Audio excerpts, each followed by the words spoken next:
Here at Autocar India, we're all about getting out onto the open road and going for a drive or a ride.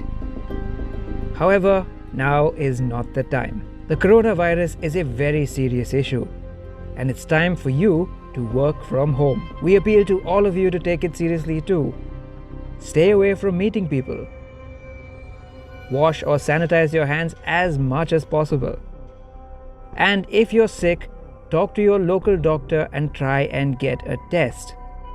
And just to be safe, cover your face with a mask if possible. The time to drive cars and ride bikes will come again, but for now, stay home and stay safe.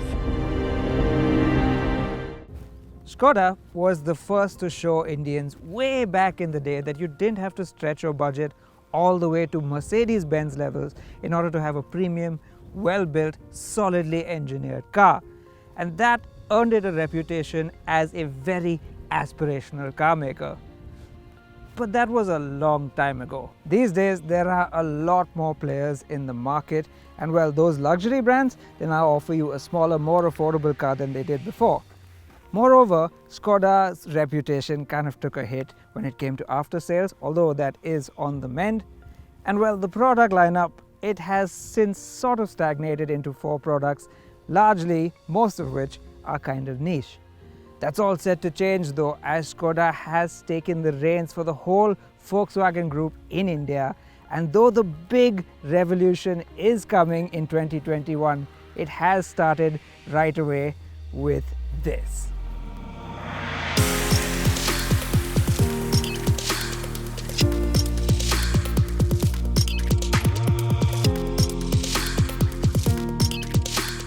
Say hello to the Karoq, an SUV that will sit in Skoda India's lineup below the Kodiaq and above the upcoming Hyundai Creta rival that's due in 2021.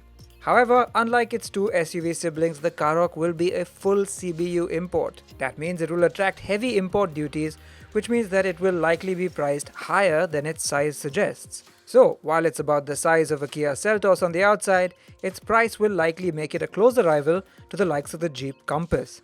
But if you think it's coming to battle with one arm tied behind its back, think again, because Skoda has a few clever tricks up its sleeve with this one.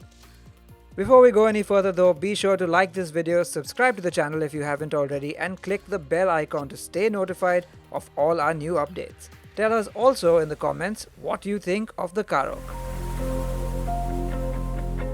Personally, I quite like the way it looks.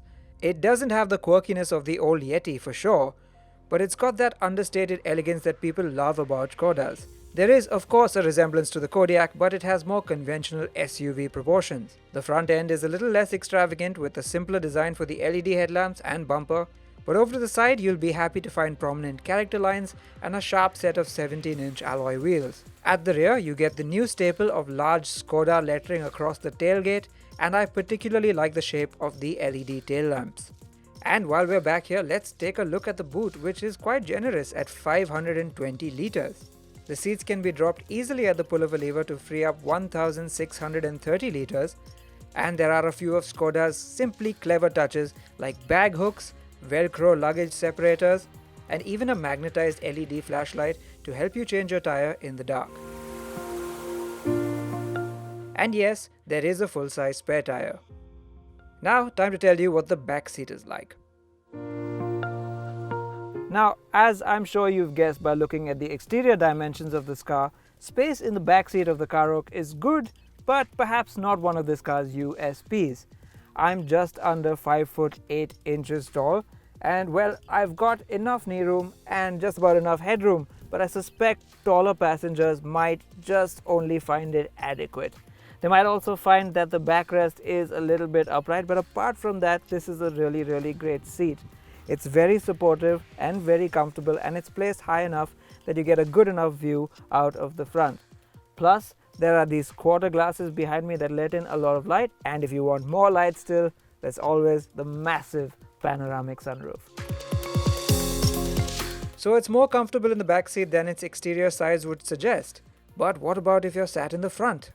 Now, this being a Skoda, as you might imagine, quality levels inside here are pretty high. But to drive that premium point home a little bit further, they've added quite a few embellishments, like this brushed aluminium strip down here, chrome around the AC vents, and my favorite, the digital instrument cluster, which is really a highlight of this car. Moreover, it's a very practical cabin with loads of storage spaces, like one down here for your mobile phone, although there's no wireless charging, and this nice sliding armrest over here that reveals a big bin with cup holders that can be removed if you don't want them. There are also big door pockets over there and even a little storage bay up here. They've also managed to load it up with loads of equipment, with the likes of a powered driver's seat with memory, an 8-inch touchscreen and dual zone climate control. So let's take a closer look at all that equipment right now. Yes, while we would have liked to have seen things like wireless phone charging and 3-zone rather than 2-zone climate control, you have to admit they've chosen to include a number of big ticket features like the powered driver's seat, panoramic sunroof and digital dials. Plus, on the safety front, there's the usual suite of electronic aids as well as 9 airbags. And with that, let's hit the road and see what the Karoq is like to drive.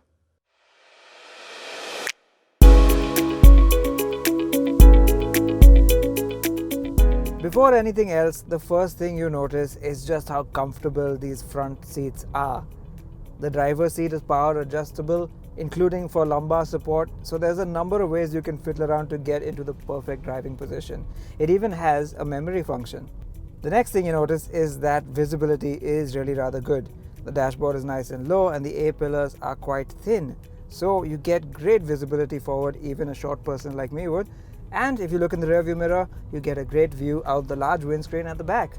This is our first taste of the Volkswagen Group's 1.5 litre direct injection turbocharged petrol engine, and well, first impressions are rather good. It's very refined low down, and as long as you keep it around under 2000 rpm, it stays that way. Okay, you might hear a little bit of a buzz once you cross 2000 rpm, but it's not too intrusive.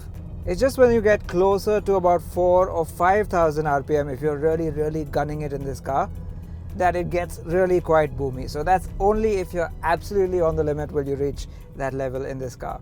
And frankly, that seems rather unlikely because this is quite a relaxed engine. It encourages you to drive in a relaxed manner. It doesn't have a serious punch in the mid-range, nor does it rev like an absolute maniac. Sure, you do get a bit of a step up in power in the mid-range like you'd expect from a turbocharged petrol engine, but it's not a solid hit that makes you want to absolutely go for the accelerator. This car is best driven at about 8/10. Still, it does make 150 horsepower and 250 Newton meters of torque, so performance is pretty decent. Against our testing equipment, it did 0 to 100 kph in a respectable 10 seconds, and kickdown acceleration was pretty swift too. Helping here, of course, is the 7-speed dual-clutch automatic, the Volkswagen Group's DSG, which does its part to make the driving experience smooth at lower speeds and shifts really quick at higher speeds. On the dynamic front, in true Skoda fashion, they've managed to nail an absolutely excellent blend of ride and handling. It's not perfect in either aspect, but then you couldn't complain about either of those aspects either. The ride might have a very slight firm edge, but it still can't be called uncomfortable, and the upshot is that you get tremendous stability. And should you encounter a rough road, the Karoq suspension simply pummels it into submission, with little interference inside the cabin and a confidence that reminds you of the old Yeti. Likewise, the handling isn't pin sharp, and yes, the steering can feel a bit mushy in the corners when you're pushing it really hard. But for the most part, that means it's really easy to drive, and that's what matters most. And because of the way the suspension is set up, body control is really good. So the Karoq has a nice middle-of-the-road driving dynamic that should suit both the enthusiast and the everyday driver just fine. Skoda's big India 2.0 plan may only be truly kicking off in 2021, but it's got a few products to tide us over until then, and the Karoq is an excellent start. Sure, those looking for a good price to size ratio in their SUV might want to look elsewhere, But then Skoda customers tend to prefer cars with a bit more substance. To that end, they've made sure to spec the Karoq well, with all the really desirable equipment buyers want, but interestingly, they don't seem to have overdone it either, leaving out some non-essential equipment that you would find on the European model.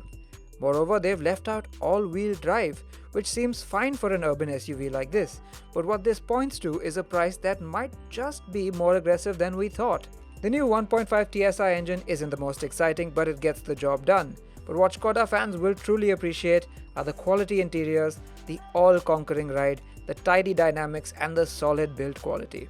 And with the right price, it may have just what it takes to jumpstart Skoda back to the glory days of old.